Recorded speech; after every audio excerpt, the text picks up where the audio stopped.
who it is, the horror flick, Digger Ditch, Super 6, Big Mitch. And I'm kicking in doors with 030s. And I'm bringing 28 101s because we Vegas sons. The Meadows, you already know what it is. Bolo Yang, man. Bolo Yang, man. I'm on them things, man. And y'all can't hang, man. Let it rain, man. Anyway, man, welcome to Vegas Chronicles with your man, the horror flick, Super 6 Big Mitch.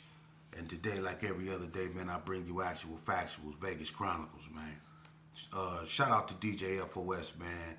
What we spoke of, man, we need to make that happen, man, because, I really appreciate everything you've done for me, man, and the exposure you gave me, man, and if I can do the same thing and help you, that's what we supposed to do, man, brick by brick, man, build each other up, man, and lead by example. So if me and you could get together and make some of that happen, man, I would really be grateful, man, and shout out to you, man, for staying real with a brother, man, and salute. Y'all support DJ FOS, man, and the streets of Vegas, man. That's a good brother, man, and he really trying to do something for Vegas, man, and bring the exposure we need. But moving on, today I want to talk about something that's I should have been talked about, but it's only now. Watch this. I'm gonna talk about it, and then they go do nothing but create a bunch of rah rah rah, because everybody think they know, and what and it's who shot the helicopter down in the Gerson. Okay, now the helicopter. It's been two incidents concerning the helicopter. One back in the days, and one when they shot the light out, and anyway, the helicopter being shot down in the Gerson has always been, a story that's been synonymous with Herbert Gerson shooting the helicopter down. And I spoke with my father concerning this situation, because so many people took credit for doing it and came up with these exuberant, elaborate stories on how it got taken down and how they shot it down. And my father really told me what happened and how they took it down on top of the boys club roof. And he told me about the time and what it was like during that era when it happened. And I even asked my mom, what year did this happen in, that the helicopter got shot down? My mom said 73. So did my pops. I don't know for sure. If anybody got newspaper clippings, if anybody got anything of proof that can verify when and exactly when did it got taken down, because from what my father said was in 73. Now, the Ace of Spades wasn't even out when the helicopter got taken down. My father said during that time when the helicopter shot down, they were real militant in Herbert Gerson. And one thing about that's true, because even when I was growing up, white people didn't come over there. You had a few, but that was one of the no-goes for, white people, unfortunately, the Gerson. You didn't go over there, under any circumstances. They were real militant back then, I don't know, I ain't gonna say they was pro-black, but they was real militant. But my daddy said that, going to war with the police and getting in the shootouts with the police was something that they did, and back during them eras, it was a lot of racial tension, not just in Vegas, but also in California and elsewhere, for whatever reason. And he said that, his run-ins with the police, they always threatened to kill him because, my daddy was the face up over there. He was the man. And, he told me how they took him in the desert in handcuffs to an old, nasty, wooded outhouse, steep in the desert, over there by where my grandma stayed, over there by the block. You can go, back in the days, you can go deep in that desert. There's houses over there now. But my grandma stayed on Belzar. But you could go real deep into that desert. I mean, real deep. And they had, old farms and stuff back out there. But they put my dad and handcuffed him in an outhouse, man, and they set it on fire. They tried to kill my dad. They ran my dad over when he was with me. North Las Vegas ran my daddy over. For real. Put him in handcuffs and threw him in the back of the car. They treated my daddy rough. They kicked in the door and bust my head open. So they was really targeting my dad. You know, they was really into it with the police like that, you know. So when the helicopter incident happened, and you know, I'm not gonna say names because my father mentioned names who he was with when it happened, and some of them dudes is still alive. So I'm not finna say nothing, you know, to jeopardize nothing like that. But what people don't understand, and this go show you, I'm gonna show you something right here. Now you got all these cats talking about when the helicopter got shot down. Can anyone bring proof, like any newspaper clippings, any solid proof to verify what they say? Because the Spades didn't have nothing to do with it. The Gerson Park killers didn't have nothing to do with that. So it's dudes that was taking claim for that, you know. And my daddy say, Terrell, let them take claim for it. Let them take the credit for that shit, man. If they want to take credit for that, boy, let them take credit for it. That's what my father said. But he also said this. He said, well, I'm gonna tell you something. While they out there running their mouth, why you think I can't come back to Las Vegas, Terrell? My daddy was kicked out of the state of Nevada. Behind that, he wasn't allowed to come back to the state of Nevada. They 86 my father out of the state of Nevada. He left in 1979. He was not allowed back in the state of Nevada to the day he died. Behind that. So when you dudes be talking about what y'all done, why was my daddy 86th out of the state of Nevada? What could he have done to get him 86th to where they told him, you can't come back out here? They sent him to prison and told him, you can't come back out here. Why would they tell him that? That's why I say I'm glad I got to talk to my father before he passed. And he told me how they laid down on that roof and they brought that thing down. And I said it got knocked down twice, but the second time, you know, the little homies, you know what I'm saying? And I'm going to say the little homies because when I was banging, that's what we called them.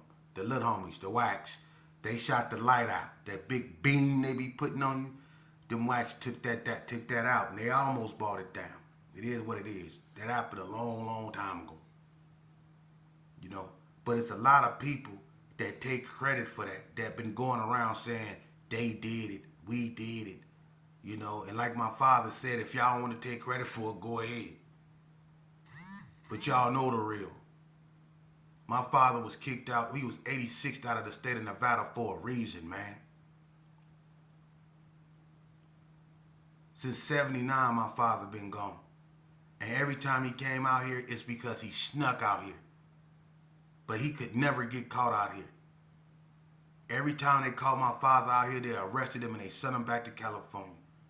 He couldn't even come see his mama. So what would make them do that? See?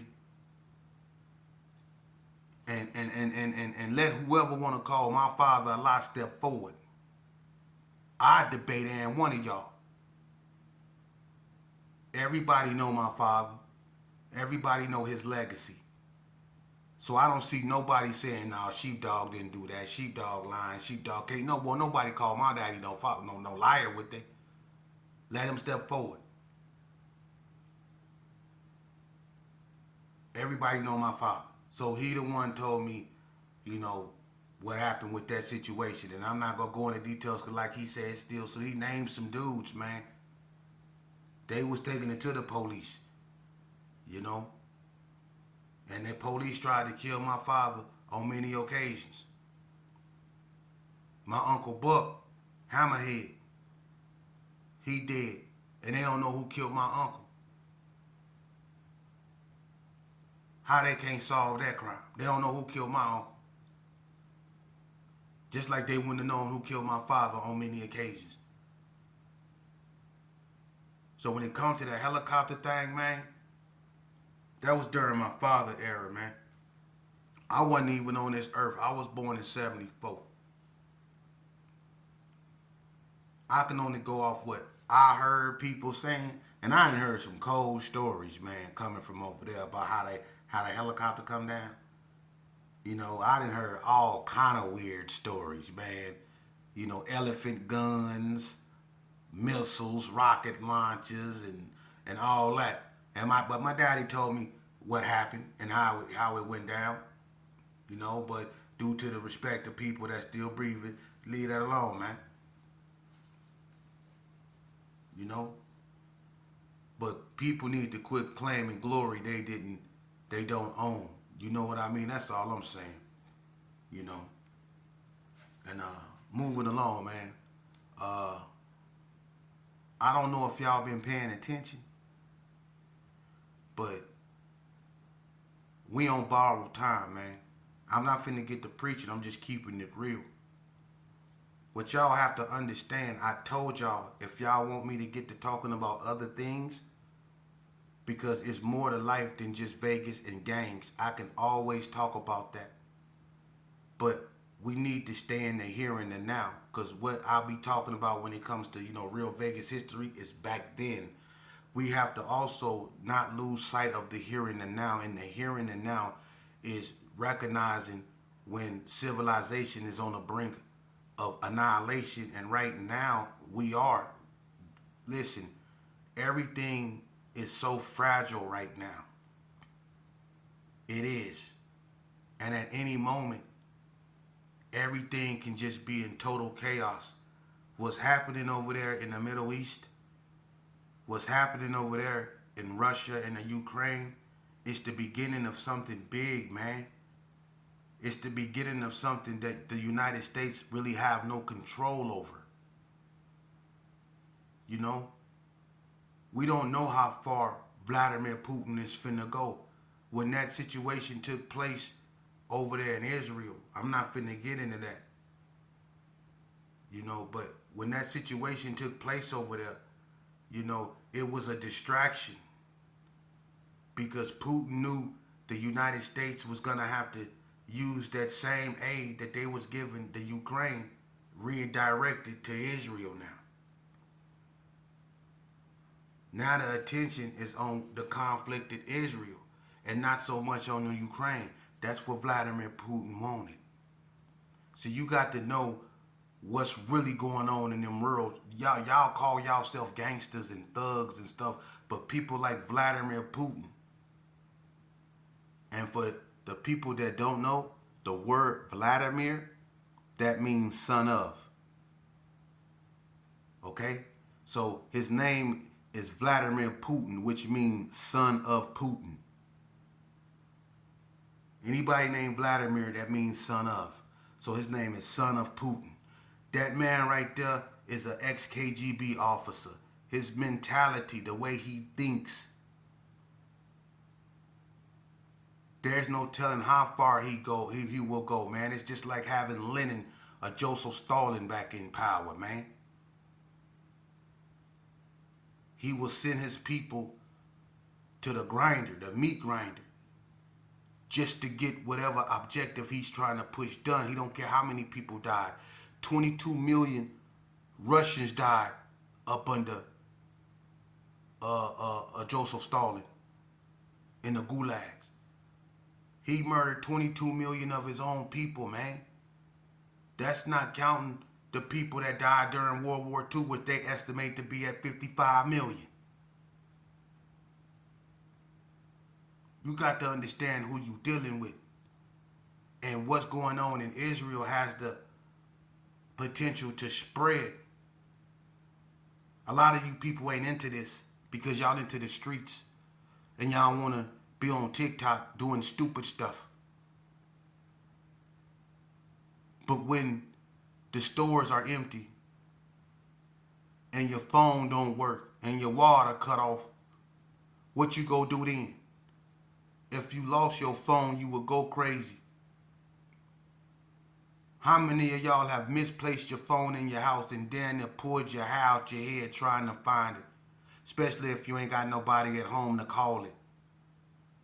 Or you done went to work, or you done came home for work and you done left your phone at work.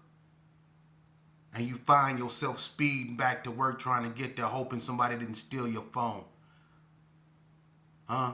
Needing a breather machine because you so damn worried because everything you about is stuck in that goddamn device. And you wonder why they don't need to put a chip in you. You already been computer chip. That phone is the chip. You keep your face in it. Everything it thinks for you. If they took that phone and asked you to remember 5 phone numbers, you'll be wrecked. The fundamentals of what we used to be has been taken away. It's been placed in the phone and do everything for you. So you don't have to think for yourself. And when you stop thinking, you become stagnated. You don't go forward, you go backwards. See? And that's why everything is becoming AI. But you need to pay attention to what's going on over there in the Middle East. Because it's going to spread. You have Hezbollah over there in Lebanon, Beirut, Syria, Yemen, Iran, Egypt, Jordan. All these countries can attack. And it could be a full-fledged war that's going to bring other countries in it. And it's going to get out of hand, man. Then what?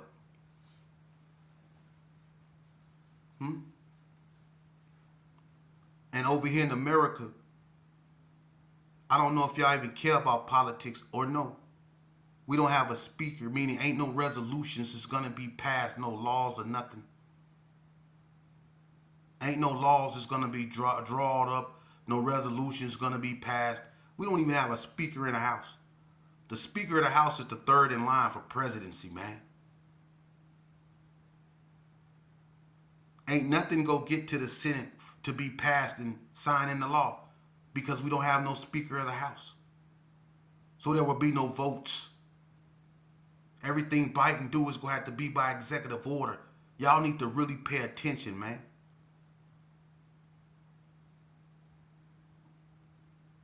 For real. Really pay attention. Because a lot of people, they rely on certain stuff that's probably not going to be here in the next 2-3 years, man. The well is drying up like Lake Mead. They moving water around. Stuff like that. You know? And I just want y'all to not lose sight of the here and now. We could talk about Vegas and what happened in Vegas. And I'm going to do that. But I want to talk about an assortment of things. You know? Like what made me a gang member? What made you a gang member?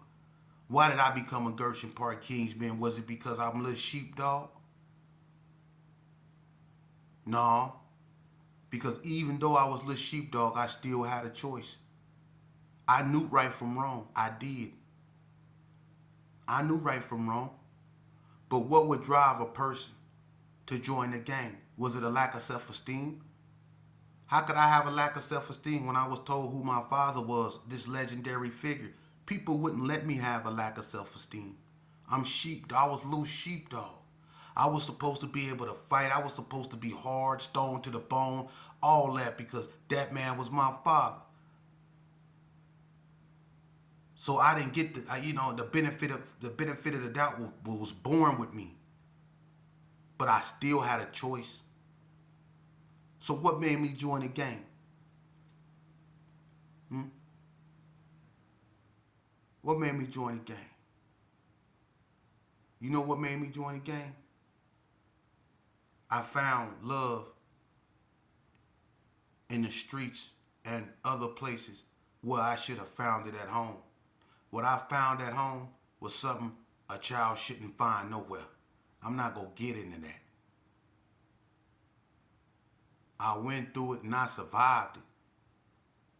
Ain't no, I ain't never been like molested or nothing like that. Hell no. Ain't no way. Y'all know that can't happen to me. Big Sheep would have been out here and it'd have been ugly. But it wasn't nothing like that. It was worse than that. But it happened to me and I survived it. And my daddy told me I've survived what I survived because I'm cut from a different cloth. But I asked my father, did I have to go through it because I'm your son? And that's when he realized, Terrell, you always had a choice. I did. And you do too. And I choose to try to go back to rectify my wrongs, man. I did a lot of wrongs, and I don't expect people to believe me. I don't expect people to wanna, be like me. Nothing. Just hear my message. Whatever you can take from it and use, God bless you. But if I already been there, man. And a lot of you youngsters, I know how you feel, and that's what I'm saying. I'm one of them OGs. I know how you feel, man. How you really feel. See? How you really feel. I'm talking about that little boy that's inside you that felt abandoned, sometimes abused, that felt alone, that needed a group of guys, gangs, or whatever, disturbance to take their mind off the mental trauma that they suffered as a child, whether it was social conditions, whatever. We all have our reasons. But I understand because I've been there, not wanting to live, delusion, so engulfed in the gangs because they said, I love you, homie. Because they was there for me when I needed them. The perversion that I sought and seen and found in gangs. The perversion. When somebody give me a gun to go kill somebody or go hurt somebody, that ain't love. But that's what I took that for. When we rag up and we go put in work, we going to do something that is against our nature, that even though we didn't get along with our parents or whatever, they wouldn't want us to do nothing like that, but we did. We went and we did that. Why? Why? Huh? It's putting in work, huh? But why did we really do it? Huh? Yeah. Because when we cut through that bull crap, when we take those blue, red, green, brown, and other color rags off our face, and we take those clothes and stuff off, and we stand there in the mirror as we are, and we look ourselves in the mirror, what do you see? Because that's what you really are. What do you see? Some of y'all should try. Come face to face with who you really are. What do you see when you look in the mirror? Take them bandanas off. You see a little scared little boy. A little abandoned little boy. Misunderstood little boy. A little boy that just wanted people to listen. Huh? A little boy that didn't want to be pressured or bullied. A little boy that just wanted to be left alone. When you cut down to when you get to the nitty gritty of it, that's what we all are. That's what we were before we joined the gang. And we used that gang to fill that void. Whether it was not having a father, our mothers being strung out on drugs, we've been beaten, or regardless of what we went through as children, it led us to gangs. Now, I'm not saying that everybody went that route, but I'm at the projects. I didn't come out the houses or Henderson or from Whale over there. I'm straight from the projects. I'm from the experiment, meaning it was meant to happen on purpose. That's what a project is, an experiment. Yeah, put them in the projects and put the worst form of liquor you can on the corner store. That's all that liquor that they put up in their ears.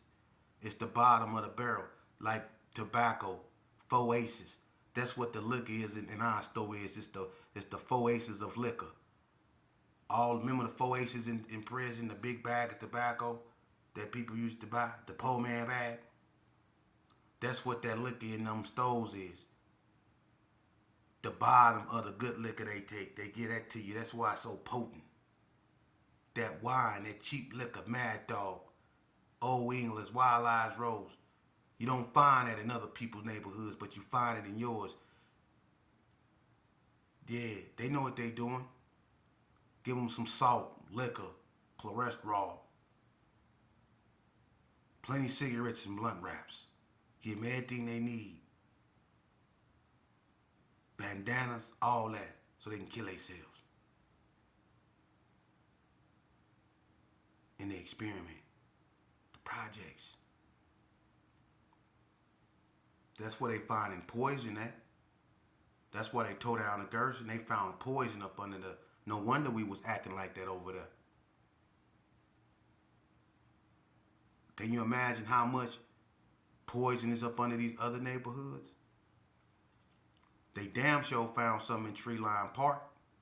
They was out there in white suits, wasn't it? Burning stuff. People was down there, Tory Mac Williams getting sick.